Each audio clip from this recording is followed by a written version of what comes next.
Bonjour les amis, je vous emmène aujourd'hui en balade du côté du boulevard de Sébastopol, ce grand point d'exclamation qui coupe la capitale en deux parts égales. D'ailleurs, au 19e, on l'appelait le boulevard du centre. Aujourd'hui, le Sébasto, c'est son petit nom, relie Châtelet-Les-Halles aux gares du Nord et de l'Est.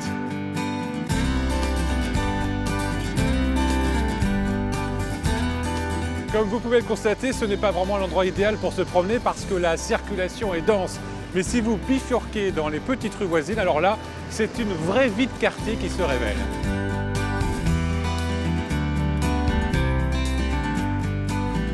Un quartier bouillonnant où se côtoient les grossistes du sentier et les acteurs de la nouvelle économie dans des dizaines et des dizaines de start-up. C'est ce passionnant mélange que je vous propose de découvrir dans ce nouveau numéro de Paname.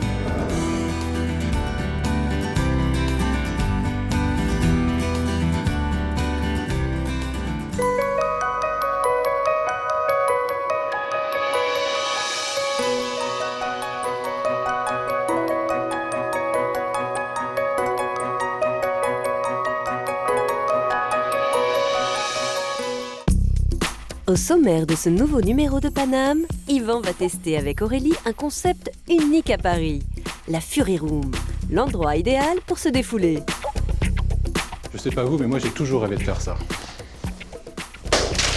À 2 pas de la rue Saint-Denis, la Paillasse est l'un des plus grands laboratoires citoyens au monde. Yvan participera à une expérience et espère bien faire chanter les plantes. Ouais, elle a commencé à nous parler. Ah déjà. Frédéric Gersal, grand enfant dans l'âme, s'était pris de la gaieté lyrique et de ses jeux vidéo.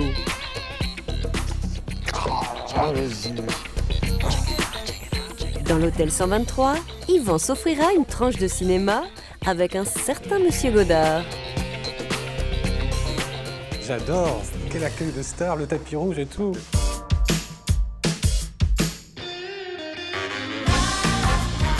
Et pour commencer sa visite du quartier, Yvan a rendez-vous avec Caroline Senot, la propriétaire d'une ancienne maison close qui a fait peau neuve, Les Belles Poules, située au 32 rue Blondel.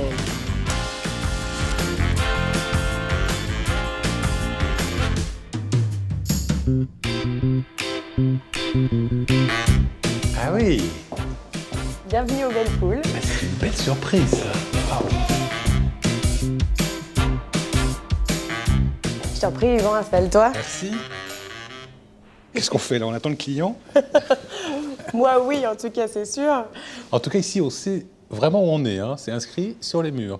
Ah là, effectivement, le décor, et on vient pas pour n'importe quoi. On voit clairement qu'on est dans un établissement avec une histoire érotique, on va dire. On appelle ça comment? Un bordel? Bordel, maison close, lupanar, il y a beaucoup de détermination pour dire où on est. Comment t'es arrivé ici, toi? On cherchait des locaux pour venir s'installer avec notre entreprise d'informatique. Il faut s'imaginer qu'à l'époque, les fresques n'étaient pas du tout visibles. Elles étaient recouvertes de grands panneaux en bois. Puis au fur et à mesure, on s'est dit quand même, qu'est-ce qu'il y a derrière? Et donc c'est là où on a commencé à retirer les panneaux en bois en 2014. Et donc ce qui est assez drôle, c'est qu'on a commencé par cette partie derrière où il n'y a pas les miroirs. Et donc, au fur et à mesure, on a découvert d'abord les petits miroirs pour finir après, derrière, avec ces énormes miroirs.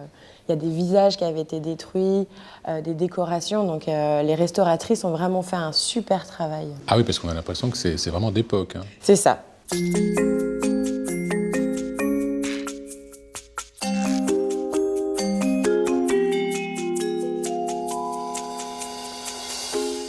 Mais ça ressemblait à quoi? C'était quoi l'ambiance? Ça ressemblait un petit peu, là, on a réussi à récupérer une seule photo des Belles Poules. Oui.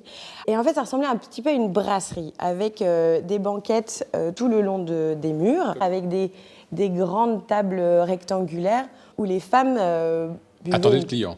Attendaient le client, buvaient une coupe de champagne avec eux, et ensuite montaient pour aller faire les passes avec les clients. Donc tu dis que c'était effectivement pas un bordel de luxe? Non, pas du tout. C'était pour qui ce bordel, entre guillemets? On est sur une maison de tolérance. Donc c'est la petite bourgeoisie parisienne qui vient. Et ici, pourquoi dans le quartier, c'est un lieu de prostitution? Enfin, la rue Blondel, c'est toujours une rue très très chaude. Hein. C'était un endroit stratégique puisque c'était le chemin pour aller aux Halles, donc beaucoup de clients. Et puis dans les années 20, il y avait une dizaine de maisons closes dans la rue Blondel. Donc quand, dans 1946, la loi Martre-Richard est passée, finalement, les filles sont restées, au lieu d'être dans les maisons closes, elles sont restées dans la rue. Et donc, elles sont restées jusqu'à maintenant où on en a encore. Aujourd'hui, Les Belles Poules, c'est un lieu qui accueille des événements privés et notamment des tournages et des shootings photos. Dans ce décor, unique à Paris, Caroline y organise également des conférences sur l'histoire de la prostitution au XXe siècle.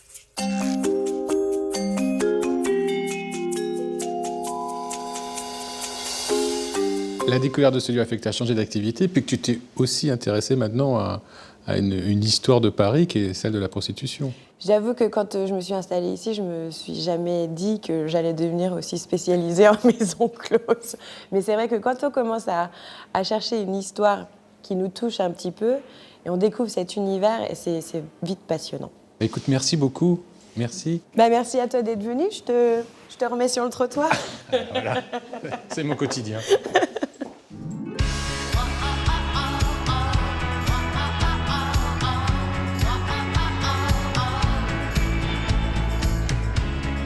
Parmi les secrets du quartier, il existe un passage méconnu des Parisiens qui relie le boulevard de Sébastopol à la rue Saint-Denis.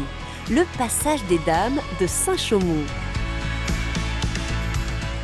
Et voilà, vous tombez sur ce magnifique hôtel particulier qui date du XVIIIe siècle. Il a été construit par la communauté religieuse de Saint-Chaumont. Il abritait autrefois les femmes de la bonne société en instance de divorce. Alors cet hôtel a été épargné lors du percement du boulevard par Haussmann parce qu'il était en retrait. Allez, on continue, on va traverser cet hôtel particulier en empruntant ce corridor.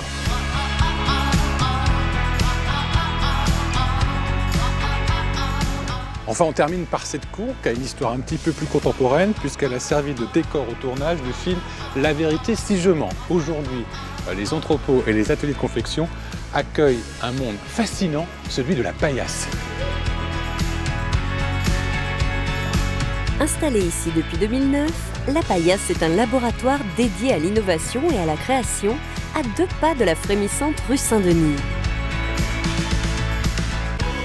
Afin d'y découvrir les expériences des laborantins du futur, Yvan y retrouve Zoé. Dis-moi, il faut que je te fasse une confidence. Je suis plus très jeune, enfin ça se voit pas. J'ai pas d'ordinateur portable, je suis pas scientifique, je travaille pour un laboratoire américain qui tue les abeilles et en plus pour l'armée, un béton perdu. Est-ce que j'ai vraiment ma place ici ? A priori, non. Les projets à la Paillasse, c'est plutôt qui essaient de sauver la planète et avec des valeurs citoyennes et des valeurs autour de l'environnement. Donc ça commence mal. Mais dis-moi, Zoé, quelle est la différence entre laboratoire classique et ici ? Un laboratoire, c'est soit privé, soit public. Et il y a plein de ces différences entre les deux. L'idée ici, c'est d'impliquer les gens dans le processus de la science, quelque chose que les labos classiques ne font pas du tout. Les seules valeurs qu'on regarde, c'est ce que tu peux amener de manière générale à la société, à l'environnement, à la planète, à l'économie, mais de manière très générale et globale. Ce n'est pas du tout une démarche qui est liée à une démarche commerciale. Alors qu'est-ce que vous offrez, vous, aux gens qui viennent Alors chez vous ? on offre déjà un toit, on offre un accompagnement, de l'amorçage jusqu'à la recherche de financement, la structuration juridique, tout ce qui va avec. Et du matériel aussi, j'imagine. Évidemment, du matériel. Donc, vous allez le voir, on a un laboratoire de biologie, on a un espace de prototypage pour faire donc, des premiers objets avant d'être industrialisés, commercialisés.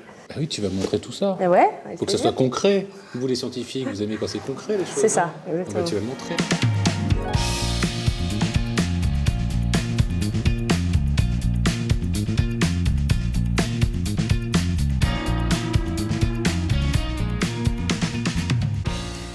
Yvan, bienvenue dans la Cool Cave, je te présente Antoine.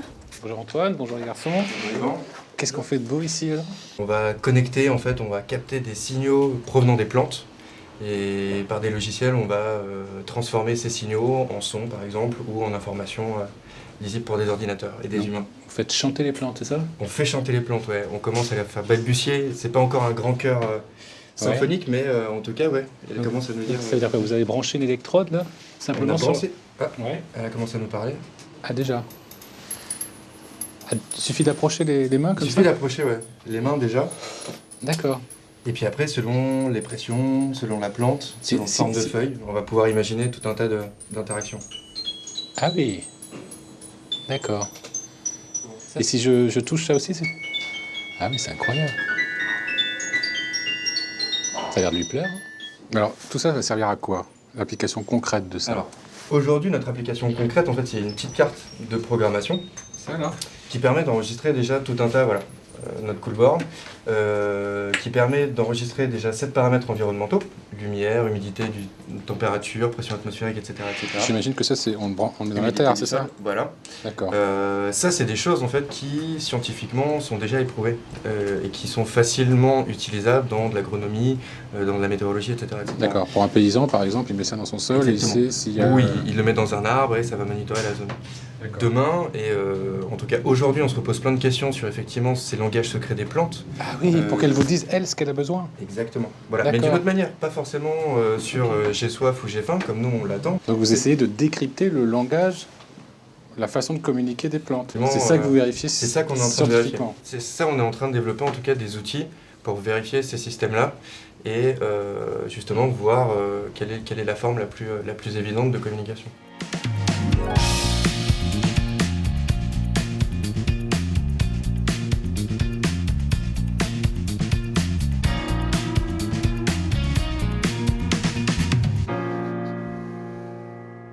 C'est le laboratoire de biologie de la Paillasse et de chimie. Donc il a deux spécificités, c'est que tout est 100% récup ici. Et la deuxième chose, c'est que c'est un des rares endroits en France et peut-être dans le monde où quelqu'un comme Irène, qui est docteur en chimie, peut venir faire des recherches en toute indépendance. Et ça veut dire que vous ne pouvez pas le faire ailleurs, ça? Vous n'aviez pas la possibilité de faire ces Oui, en recherches? fait, on voulait créer une société et au début, on veut faire des tests de faisabilité. Donc, on ne peut pas faire ça dans sa cuisine si on fait la chimie. Donc, on est venu ici dans un laboratoire ouvert et on fait des tests en chimie verte qui permet de produire, par exemple, des sonnetons pour les médicaments ou de modifier des manières de produire des médicaments.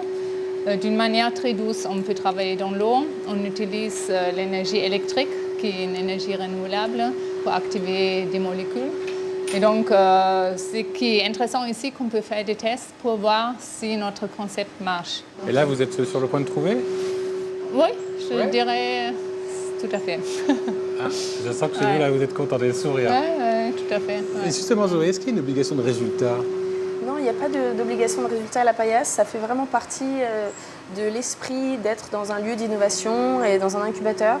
C'est qu'une des choses qu'il faudrait qu'on arrive à comprendre, c'est que la culture de l'échec, c'est très important dans le monde de l'innovation. On ne réussit pas, on recommence, on ne réussit pas, on recommence. Et ça, c'est vraiment la clé de trouver et de faire des grandes découvertes. On n'a pas ce moment eureka comme ça, donc il faut rater 1 million de fois avant de pouvoir réussir. Merci beaucoup, merci de ce que vous faites. Bravo, Merci ici dans à le vous. cœur du sentier. C'est ça. Et ben, bon courage et puis plein de réussite. Oui, merci J'adore beaucoup. la petite machine qui tourne. Oui. Très jolie.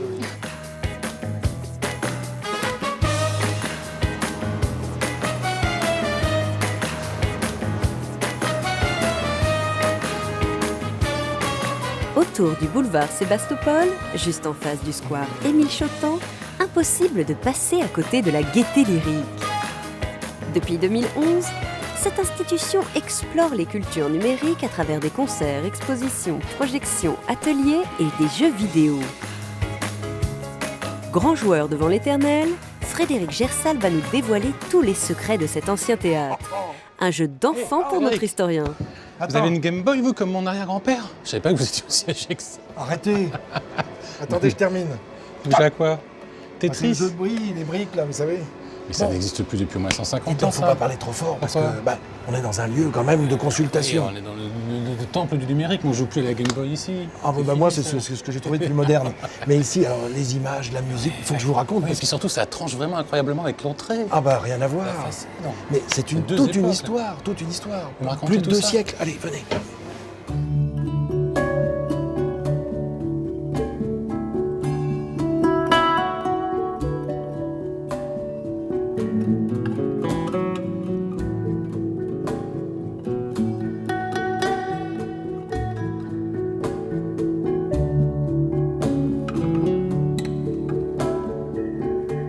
Regarde, Ah oui, tout d'un coup, là, 2 siècles en arrière.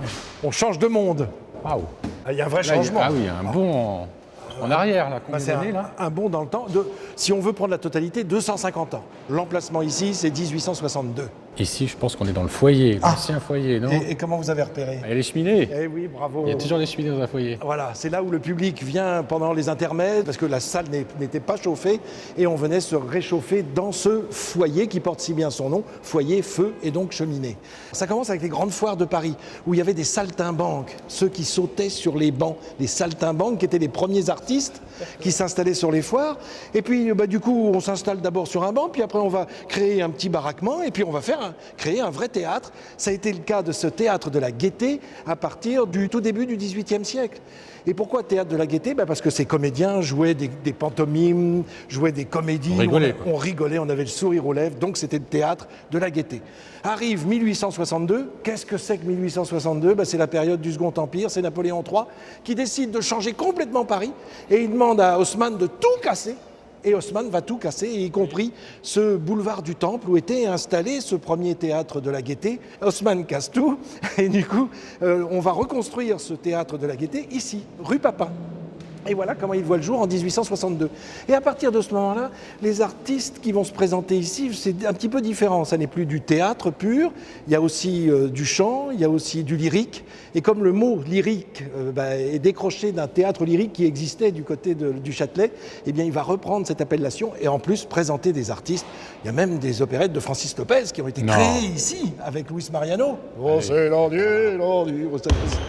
Bravo. Donc tout ça perdure jusque dans les années 78 à peu près, où là le rideau se ferme, après avoir accueilli notamment dans ce lieu le célèbre carré de Sylvia Montfort. Ouais. Et le rideau tombe et on se dit, mais qu'est-ce qu'on va faire du lieu?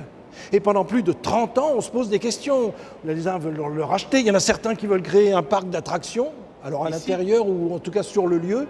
Imaginez la chose. Et puis finalement, quelqu'un propose, quelle bonne idée, de reprendre ce théâtre et d'en faire un lieu pour les arts numériques, c'est-à-dire à plein développement là. Oui, puis c'est l'entrée au XXIe siècle.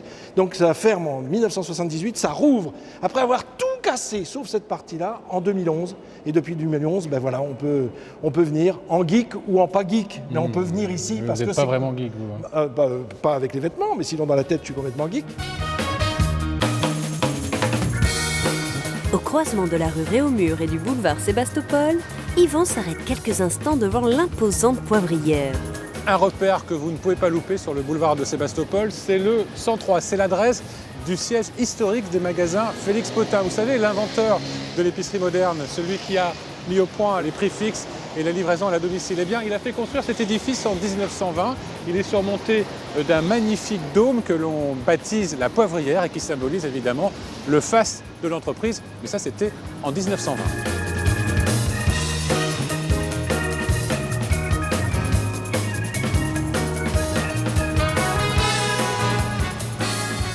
Yvan poursuit sa visite en empruntant la rue Saint-Denis au cœur du sentier, le lieu historique de la confection textile. C'est dans les années 80 que le quartier atteint son apogée en termes d'activité textile. À 2 pas de la porte Saint-Denis, Yvan se rend dans la Fury Room, située rue Blondel. Salut Aurélie. Bonjour. Ça va? Ça va et vous? Qu'est-ce que tu fais? Tu vends des ambiances et des tenues de SCRS ici? Non, là je range les casques parce que je vais avoir des clients qui vont arriver pour venir se défouler. Ouais. C'est donc ça ici, une Fury Room? Qu'est-ce que c'est? Ça. Donc on a plusieurs rooms et les gens viennent pour se défouler. Ça veut dire quoi se défouler chez toi? Ça veut dire qu'ils viennent pour casser des objets. Ah. Et notamment des écrans d'ordinateur, on peut avoir des meubles aussi, des bouteilles en verre, de la vaisselle. Et tout ça avec ce genre d'armes, on va avoir pied de biche et batte de baseball. Et la masse? Et la masse aussi. D'accord, on peut choisir son arme, son casse, sa tenue? Exactement. Et après on y va? On choisit aussi ce qu'on casse, ce qu'on veut casser? Exactement, ouais. Ah j'ai très envie d'essayer ça. Super. Bon alors il faut que je fasse quoi? Il faut que je m'équipe j'imagine. Exactement. On peut pas y aller comme ça, c'est un peu dangereux, non? C'est pas un peu dangereux, mais bon, des éclats de verre. Ouais, faut faire attention. Donc il faut se protéger du pied jusqu'à la tête? Exactement. Je te suis. On y va? Ça marche.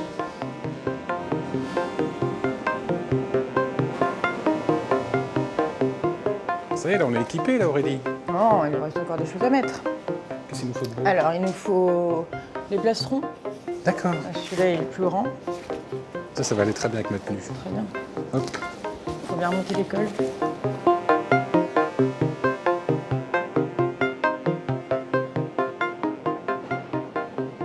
Donc c'est ça que tu as trouvé à casser?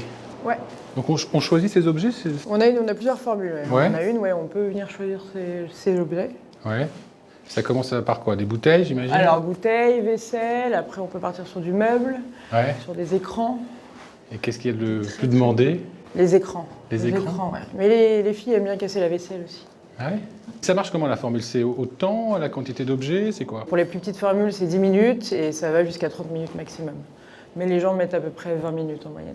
Ouais. Et au bout de 20 minutes, j'imagine que Ils sont rincés. Ouais. on est rincé. C'est ça. C'est qui les clients? Alors les clients, on a un peu de tout. On a de tout parce qu'on est très jeune et comme le concept vient d'arriver en France, donc on a beaucoup les gens qui veulent venir découvrir, s'amuser. Mais on a des couples, on a des étudiants aussi beaucoup. Des couples? Des couples. Au lieu de casser la vaisselle à la maison, ils viennent la casser ici? Ouais. Mais ils s'engueulent ou ils se... Non, ils viennent vraiment pour s'amuser. On en a eu un couple qui est venu pour s'embrouiller vraiment. C'était assez flippant, mais ils sont ressortis, ils étaient plutôt contents. Donc Ah bon, ils s'embrassent et c'est tout. ça. Donc c'était cool. On a aussi des jeunes cadres et des étudiants. On a beaucoup d'étudiants en ce moment. Ouais, puis les jeunes cadres, il y en a plein dans le quartier. Ah bah là avec oui, on est pile poil au avec fond. les start-up et tout ça. Bon, allez, on y va. Hein, parce que moi, je suis là pour casser.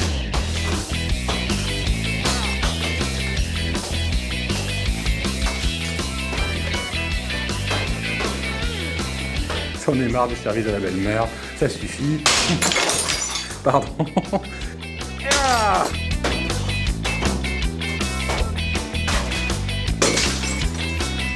Ah, j'ai sabré le champagne. J'imagine qu'au bout d'une demi-heure, on doit être bien rincé. Hein. Oui.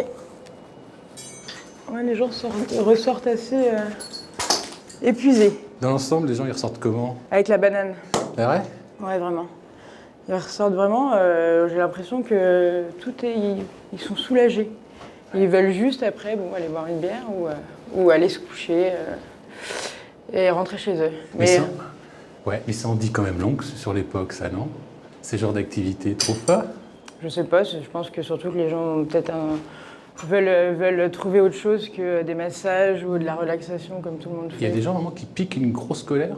Ouais, on en a eu beaucoup, qui se lâchent vraiment, qui extériorisent vraiment tout ce qu'ils ont accumulé, tout le stress ou des choses ou des problèmes qu'ils ont accumulés, et ils lâchent tout. Et là, tu te dis quoi quand t'entends ça? Bah rien, je me dis que c'est plutôt cool. Ouais. Ouais, Tu te dis, j'ai fait mon boulot, là. exactement. Bah écoute, moi, ça m'a fait du bien. Hein? Tant mieux, je suis ravie. Ah, on n'a pas fait longtemps, hein. On a fait quoi, 10 minutes, un quart d'heure? C'est ça. Puis j'ai fait ça en bonne compagnie. Bon, tu m'en veux plus, hein? Non, C'est fini, ça va aller entre nous maintenant? Ok, cool. Merci. Merci Aurélie. Les objets cassés étaient principalement destinés à la déchetterie. Une fois brisés en 1000 morceaux ou plus, ils reprennent le chemin du recyclage.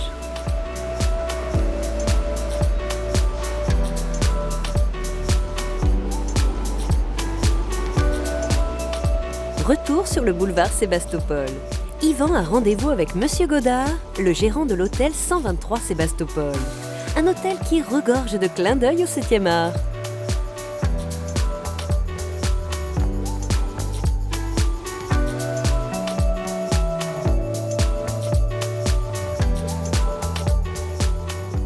J'adore. Quel accueil de star, le tapis rouge et tout. N'est-ce pas? Les clients Bonjour, sont bienvenue des- sur 103 Sébastopol. Oui, alors qu'est-ce que c'est que ce lieu, cet endroit? C'est un hôtel. C'est un hôtel sur le thème du cinéma qui a été décoré par Philippe Menenberg, l'architecte, avec six grands noms d'artistes comme Jean-Paul Belmondo, Claude Lelouch, Daniel Thompson, Elsa Zilberstein, Ennio Morricone, Agnès Jaoui et Jean-Pierre Bacry. Alors qu'est-ce qu'ils ont fait, eux? Chacun a leur étage. En l'occurrence, si on prend Jean-Paul Belmondo, il a le 6e étage, qui a été C'est-à-dire quoi, il a donné décoré. des idées de déco? Absolument, absolument, avec 3 thématiques qui sont ses activités professionnelles, la boxe, le théâtre et le cinéma. La déco, elle est quand même très particulière ici. Oui, vous avez un rappel de tout. En fait, les tables, ce sont des pieds d'écran. Vous avez notamment les fauteuils qui ont le nom de Claude Lelouch. Vous avez des projecteurs qui sont au plafond. Pour l'éclairage, ouais. Pour les éclairages. Le fameux tapis rouge. Le fameux tapis rouge, la bobine de film en guise de poignée de porte d'entrée. Voilà, vous avez des clins d'œil partout qui rappellent le cinéma. Le concept a été poussé jusqu'au bout. Hein. Absolument. Le concept a été poussé jusqu'au bout avec une petite surprise que je vous réserve juste en bas. Ah bah super, j'y vais. Merci Monsieur Godard, en plus vous avez un nom prédestiné, vous, ça c'est cool. C'était pas prévu. Ah bon?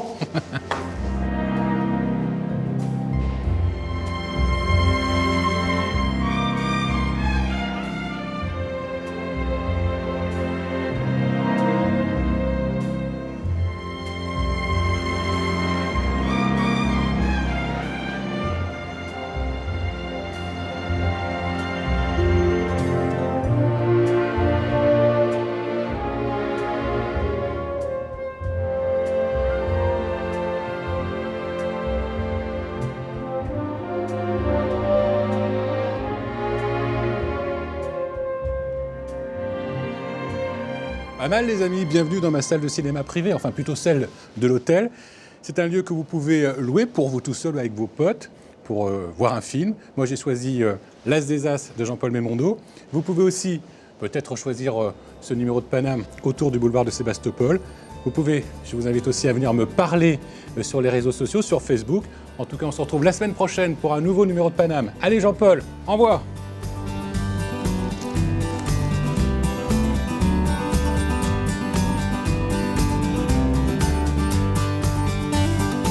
Et au fait, les bons plans à retenir. Vous voulez découvrir les cultures numériques? C'est à la Gaîté Lyrique, 3 bis rue Papin.